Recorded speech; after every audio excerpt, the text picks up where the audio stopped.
The shuttle descended through clouds of purple and gold, and Lily Morgan pressed her face against the window like a child seeing snow for the first time. Below her, the Valoran Interstellar Academy spread across a floating island of white stone and crystal towers. Ships from 100 different worlds circled the landing platforms. Flags she did not recognize flew from every building. She was 17 years old, and she was very far from home. "First time off Earth?" the pilot asked. He was a Melvery, a species with gray skin and 4 arms. His voice was kind. Lily nodded.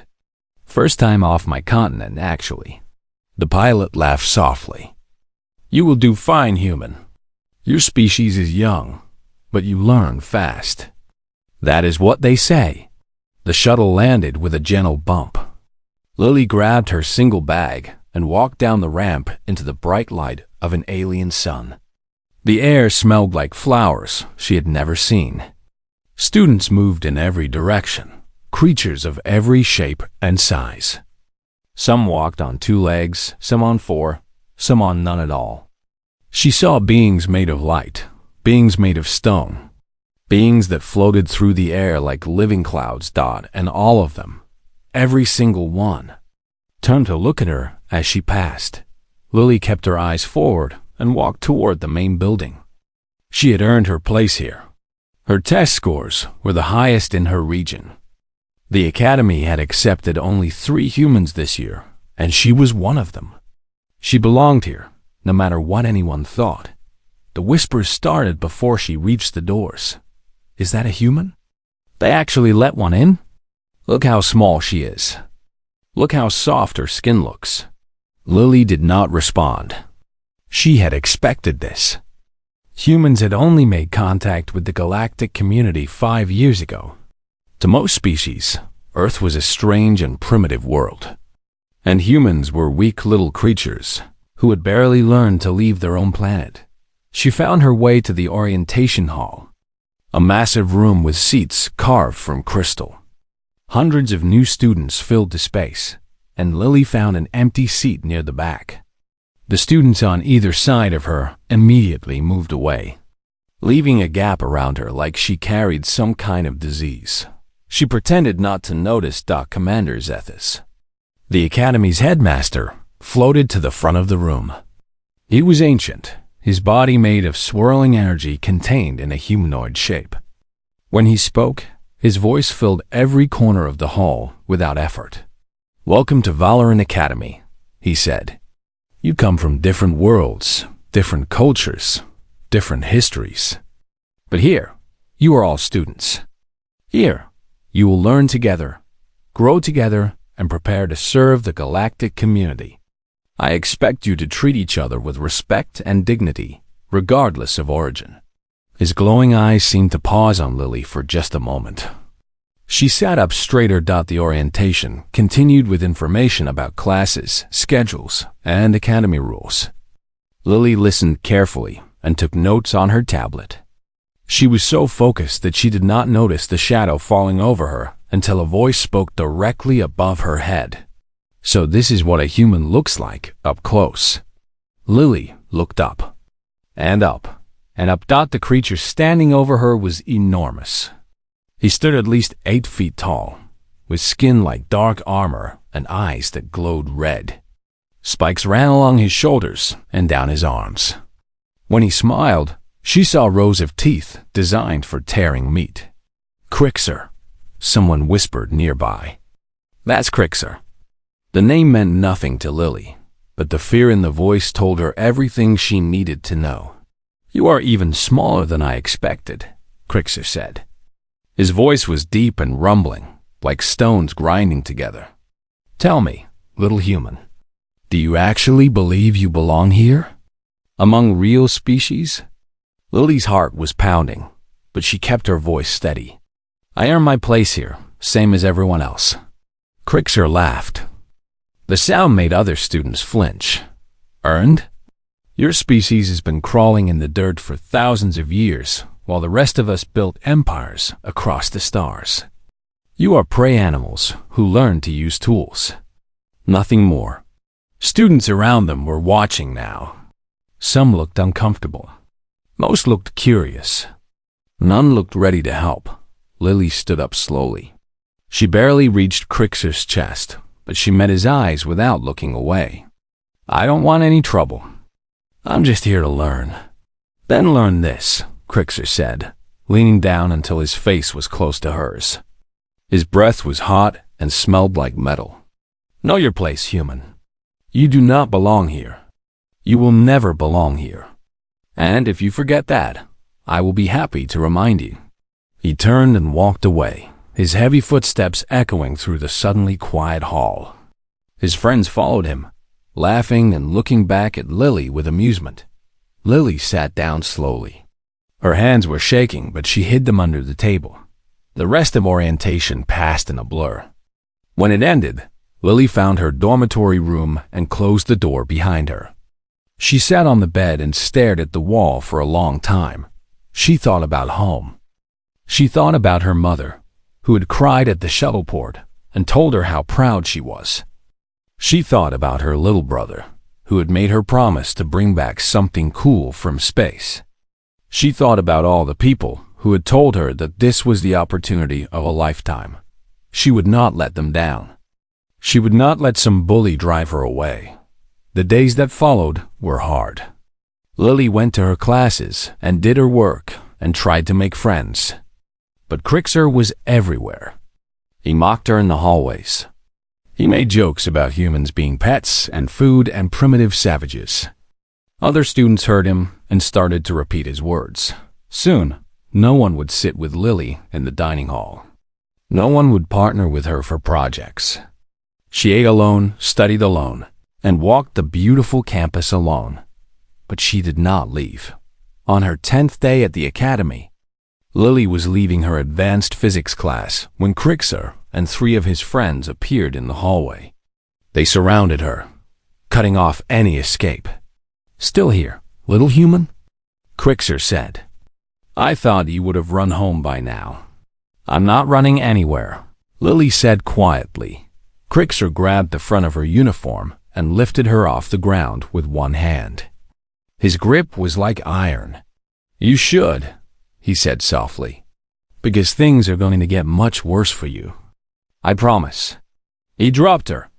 She hit the ground hard, her bag spilling across the floor. Crixer and his friends walked away, laughing. Lily gathered her things slowly. Her knee was bruised. Her pride was bruised worse.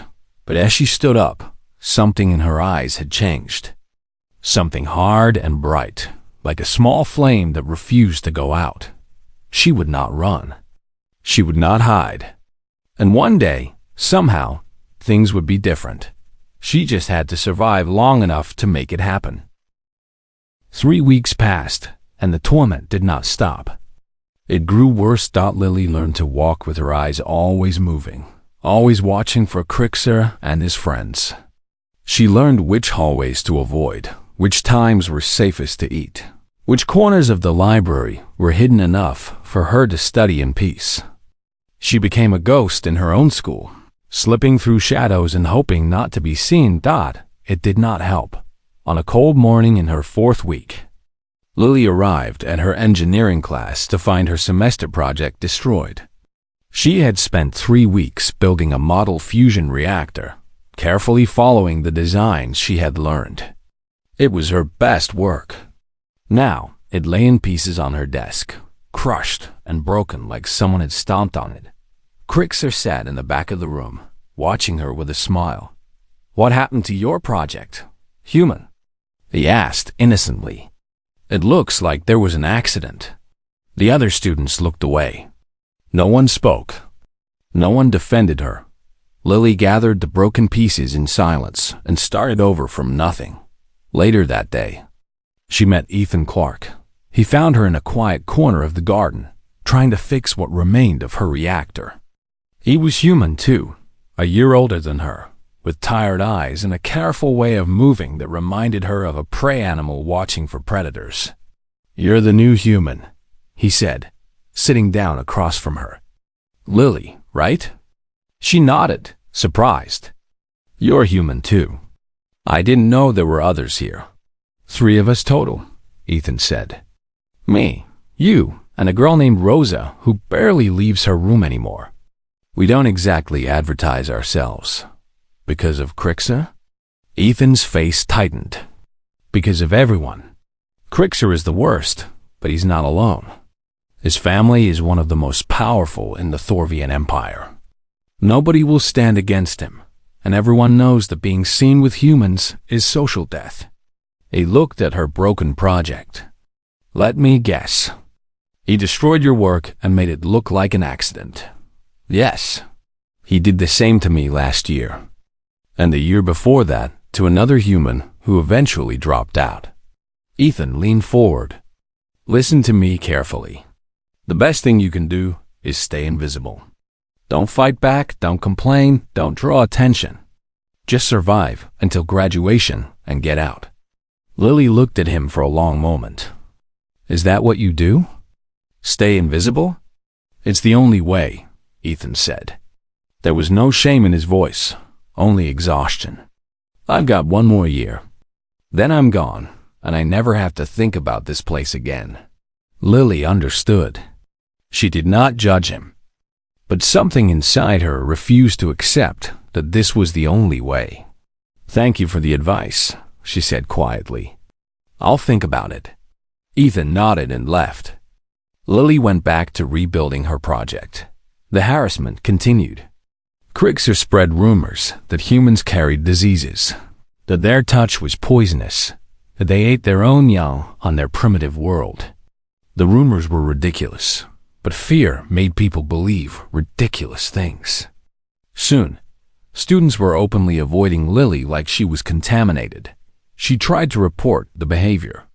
She went to Professor Valamis, an elderly being with wise eyes and a reputation for fairness.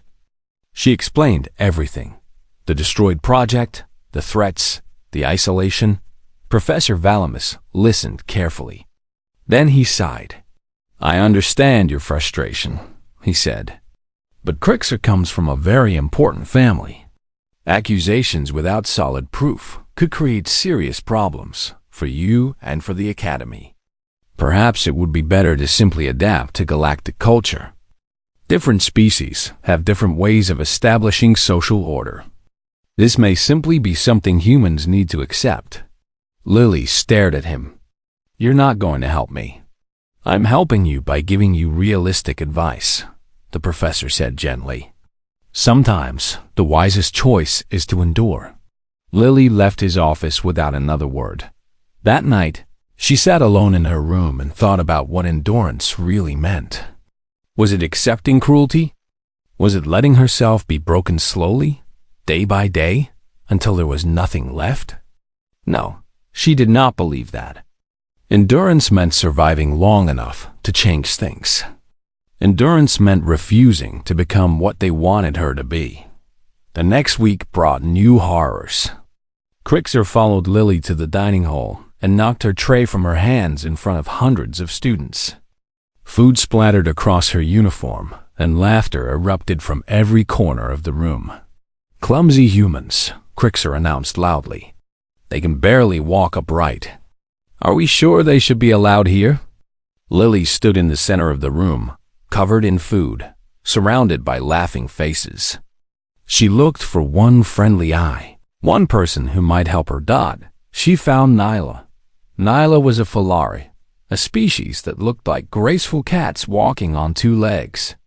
She had golden fur and large green eyes, and she was watching Lily with an expression that was not amused. It was something else. Something that might have been shame dot, but Nyla did not move. She did not speak. She looked away. Lily cleaned herself up and went to her next class. She did not cry. She'd learned not to cry where anyone could see. Weeks turned into months. Lily's grades remained excellent despite everything. She poured herself into her studies, determined to prove that she deserved to be here. But the isolation weighed on her like a physical burden. She had not had a real conversation with another student in weeks. She ate alone. She walked alone. She was alone. One evening, Crixer found her walking back to her dormitory. He'd been drinking something that made his eyes burn brighter than usual. His friends hung back, watching with cruel anticipation. "Still here, little human?" he said, his voice slightly slurred. "I admire your stubbornness." "Stupid, but admirable. Leave me alone," Lily said quietly. "No." Crixer stepped closer. "I've decided something.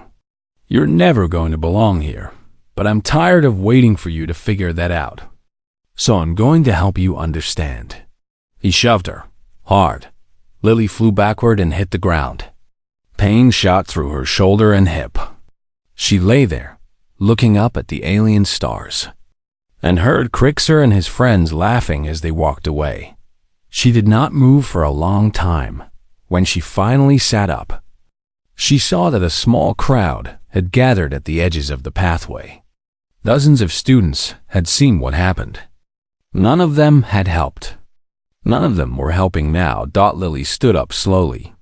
Her body ached. Her soul ached worse. But as she walked back to her room, something was different. The pain was still there, but beneath it, something else was growing. Something that felt like cold fire. She was done waiting. She was done hoping things would get better on their own. She was done being the quiet victim who made herself small and prayed for survival. If no one else would stop this, then she would stop it herself. She just needed to figure out how. The news spread across the academy like fire through dry grass. Within hours, everyone knew. A human had challenged a Thorvian warrior to an honor duel. Most called it suicide. Some called it stupidity. A few, speaking only in whispers, called it brave. The duel was scheduled for 3 days later. 3 days for Lily to prepare. 3 days for the entire academy to watch and wait. Ethan found her in the training room that evening. "Are you insane?" He looked pale, almost sick with worry. "Lily, you can't do this. Crixer has been training in combat since he could walk. His species is literally bred for war. You're going to get yourself killed." Lily continued her exercises without stopping. Honor duels aren't to the death. The rules protect both fighters. Rules? Ethan's voice cracked. "Do you think Crixer cares about rules? He'll hurt you as badly as he can while staying just within the limits. And even if he follows every rule perfectly, he can still destroy you. Thorvians are 3 times stronger than humans. I know. Then withdraw. There's no shame in." "Yes, there is." Lily finally stopped and looked at him. Her eyes were calm, but there was fire burning behind them. "If I back down now, I prove everything they say about humans. That we're weak. That we don't belong. That we'll always run when things get hard." She shook her head slowly. "Every human who comes after me will face the same treatment. They'll be tormented and isolated and broken, one by one, because everyone will know that humans can be bullied into submission. I won't let that happen." Ethan stared at her. "You're doing this for humans who haven't even arrived yet?" "I'm doing this because someone has to." Lily turned back to her training. "Now either help me or leave. I have work to do." Ethan hesitated. Then, slowly, he sat down. "What do you need?" Lily smiled for the first time in weeks. The day of the duel arrived under a pale purple sky. The academy's central arena was packed with spectators. Students filled every seat, climbing onto ledges and windowsills for a better view. Instructors stood in formal rows along the edges. Dignitaries from a dozen species had arrived to witness the event, their presence a sign of how unusual this moment truly was. Commander Zethus floated to the center of the arena. His ancient voice carried to every corner without effort. "This is an honor duel, conducted under the laws recognized by galactic civilization for 10,000 years. The combatants will fight until one yields, is rendered unable to continue, or is forced from the arena. Both fighters have agreed to these terms. May honor guide your hands." He withdrew to the side. Lily walked to her position at one end of the arena.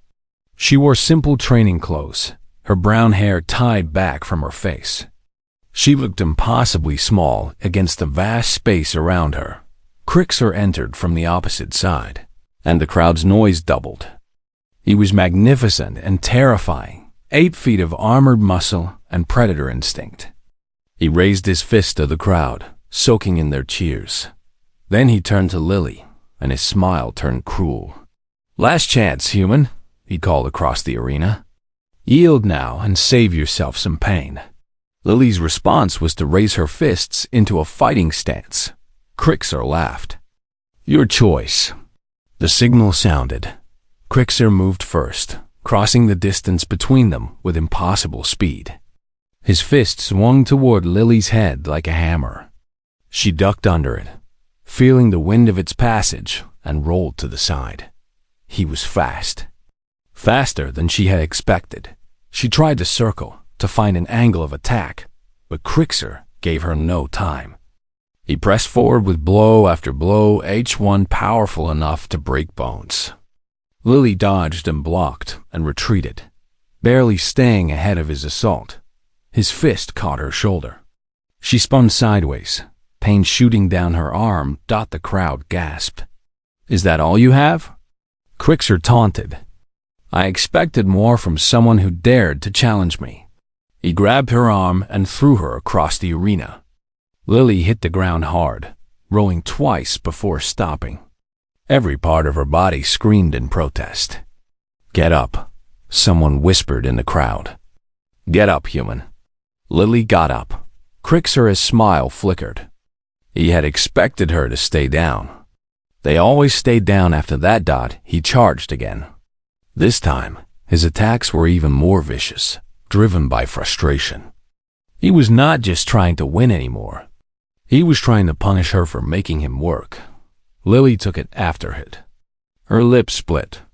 Her ribs bruised. Blood dripped from a cut above her eye. But every time she fell, she rose again. Every time he knocked her down, she stood back up. The crowd's noise began to change. The cheers for Crixer grew quieter. A different sound was growing, a murmur of something that might have been disbelief. The human would not stay down. "Why won't you quit?"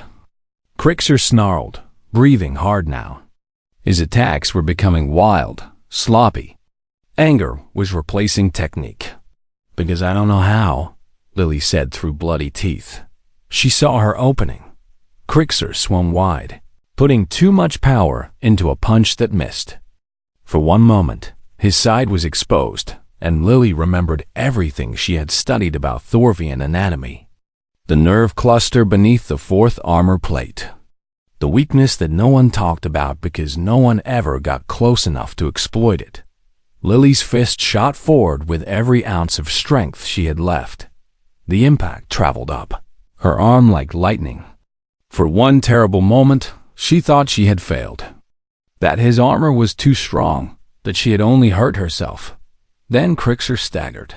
He stumbled backward, clutching his side, his red eyes wide with shock.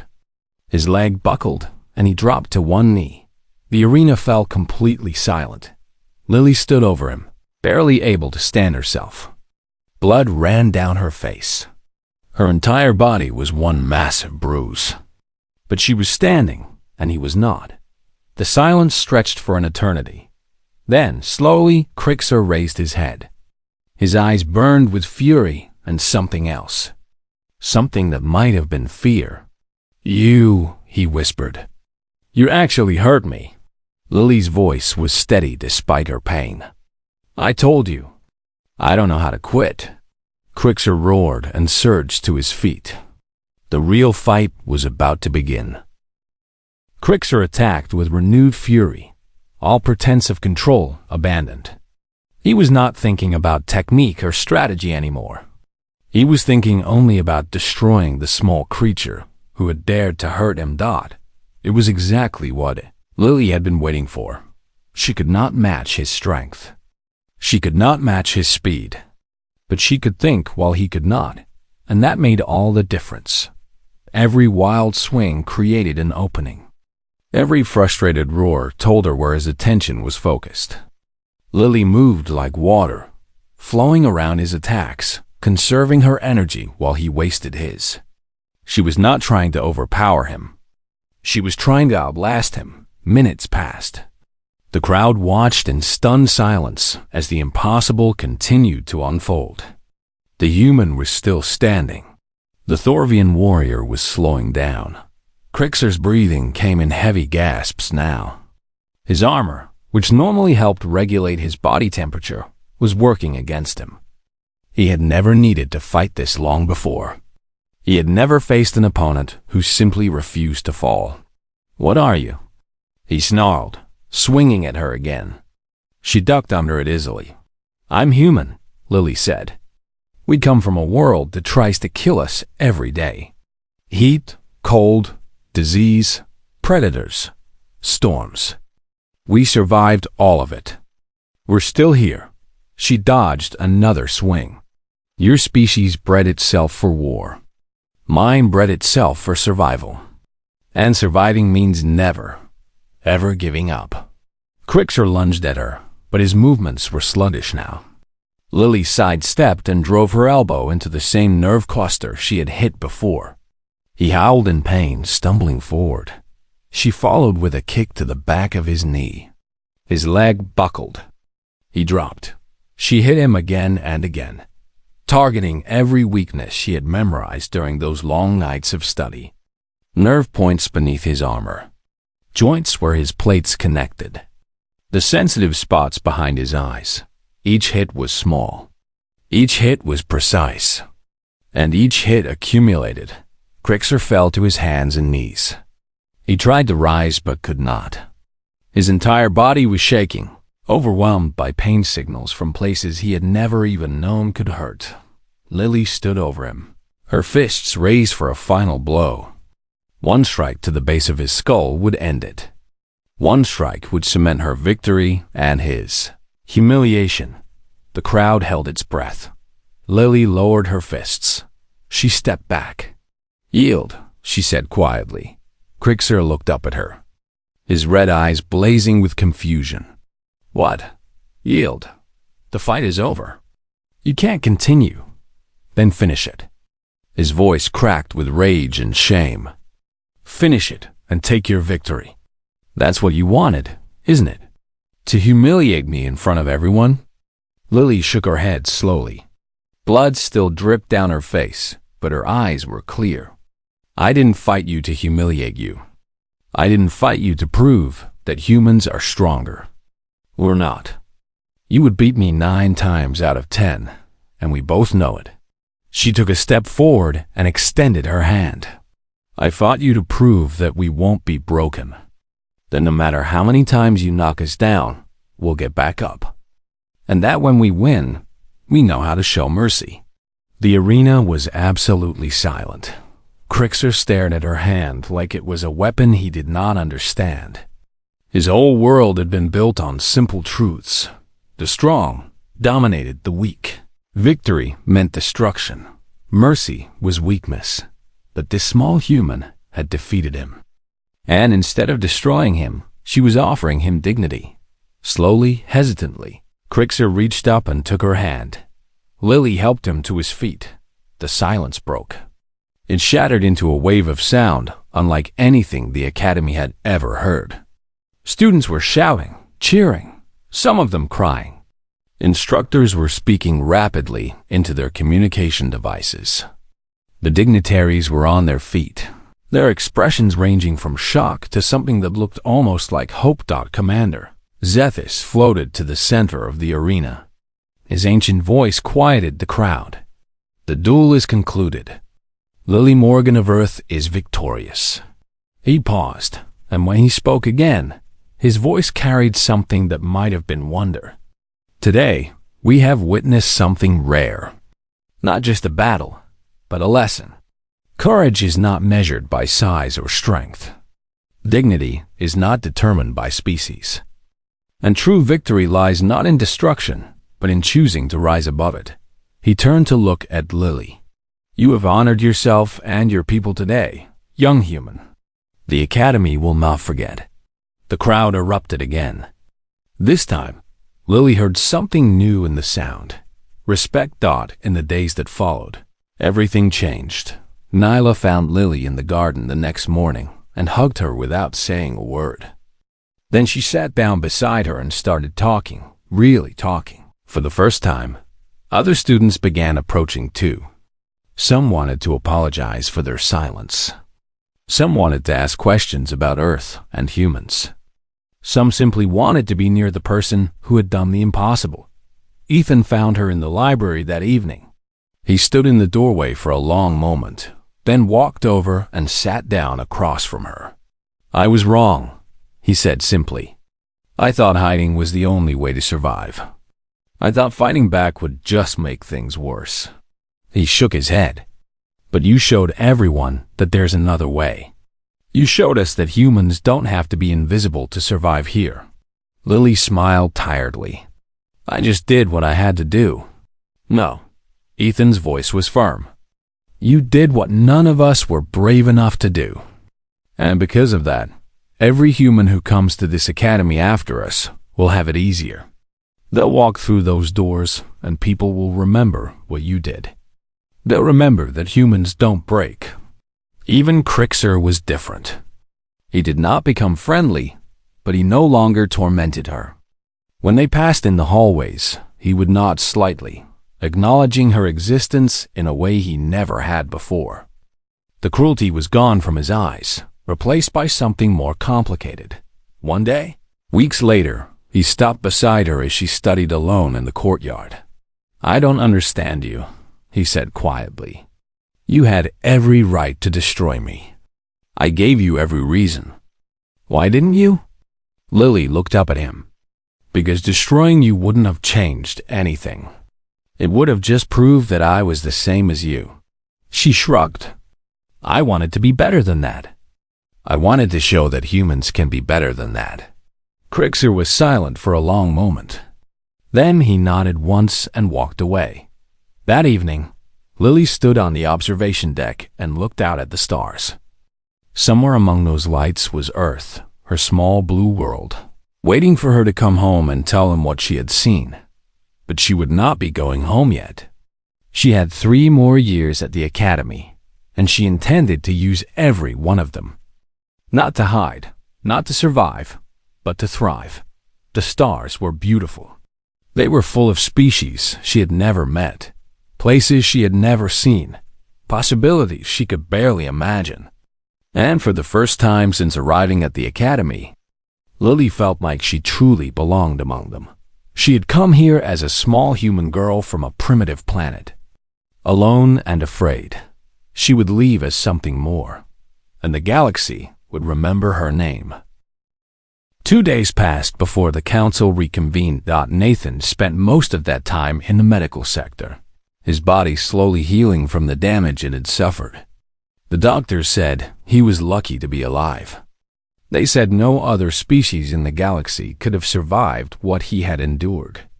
They looked at him differently now, not with fear, but with something closer to respect. When the summons came for the final hearing, Nathan insisted on walking into the grand chamber under his own power. He was pale and weak, and Megan had to help him stand at times. But he refused to be carried. "If we're going to face judgment," he said quietly, "we face it on our feet." The grand chamber was different this time. The atmosphere had changed in ways that Daniel could feel, but not quite describe. The same 800 species filled the platforms above, but their attention felt different. Less hostile, more curious. High Arbiter Vorath rose from his seat, and the chamber fell silent. "Before we proceed with the vote," Vorath said, "there is a matter of justice that must be addressed." He gestured with one hand, and guards brought a figure forward from the shadows. Commander Draxel stood in chains, his red eyes burning with fury, his armored body restrained by energy bands. "The sabotage of the life support sector has been traced to agents loyal to Commander Draxel," Vorath announced. Evidence shows that he planned the attack to occur during the human evaluation, intending to blame them for the disaster and ensure their destruction. Murmurs swept through the chamber. Several delegates rose from their seats in outrage. Draxel sought to manipulate this council, Varth continued. He sought to murder thousands of innocents to achieve his goals. He has disgraced his position, his species, and the principles this council was founded to protect. Draxel struggled against his chains. I did what was necessary. Those humans are a threat to everything we have built. Given time, they will destroy us all. Silence. Varth's voice cut through the chamber like a blade. You speak of threats while committing murder. You speak of protection while endangering thousands. The Council has seen your true nature, Commander. It does not impress us. Guards led Draxel away, his furious shouts fading as the doors closed behind him. The chamber was quiet for a long moment. Then Varth turned his ancient eyes toward the three humans. We observed your actions during the crisis, he said. We saw the human called Daniel organize rescue efforts among species that feared and despised him. We saw the human called Megan heal wounds with knowledge and compassion. We saw the human called Nathan walk into poison and fire to save lives that meant nothing to him personally. Vorath paused, and something shifted in his expression. In 10,000 years of galactic civilization, I have seen many species. I have seen the powerful and the weak, the wise and the foolish, the cruel and the kind. I have seen species that conquered worlds and species that healed them. But I have rarely seen what I saw in those three humans.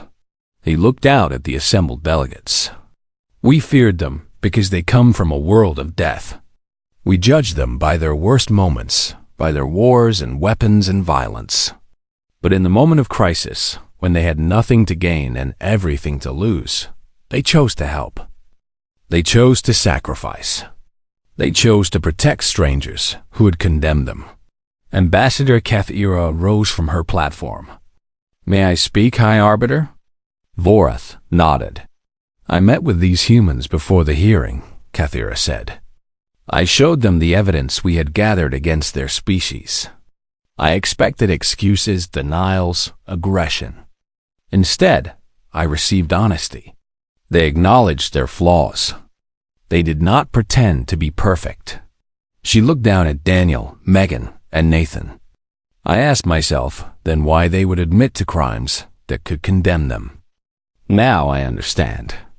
They believe that truth matters more than survival. They believe in facing consequences rather than hiding from them.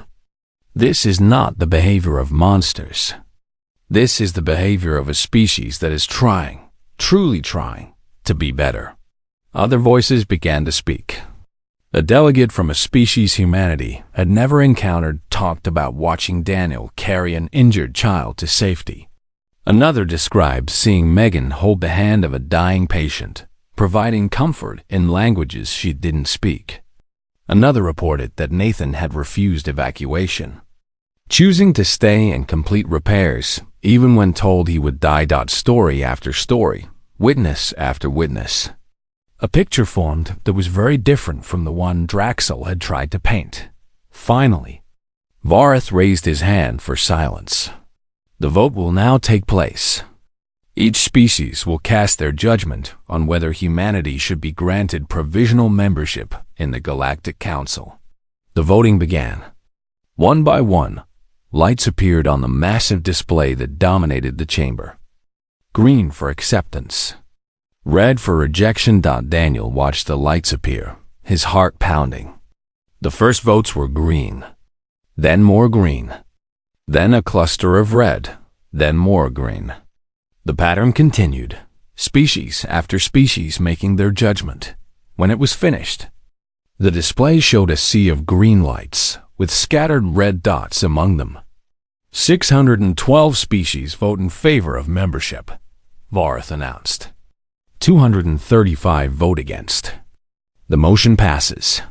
The chamber erupted with noise.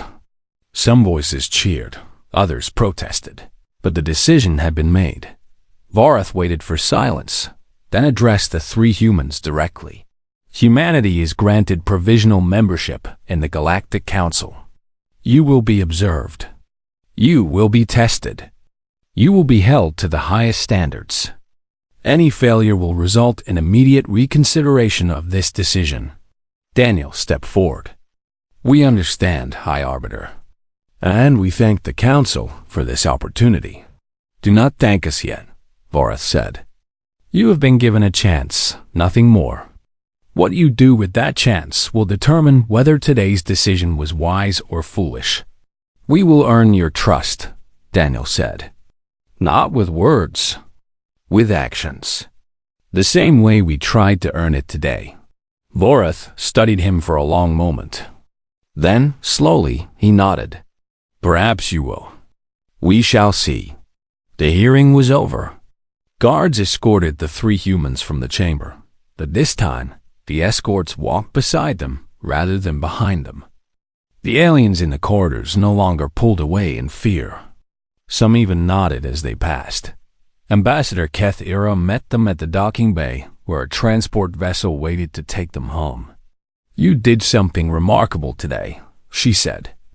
You changed minds that had been set against you for years. We didn't do anything special, Megan said.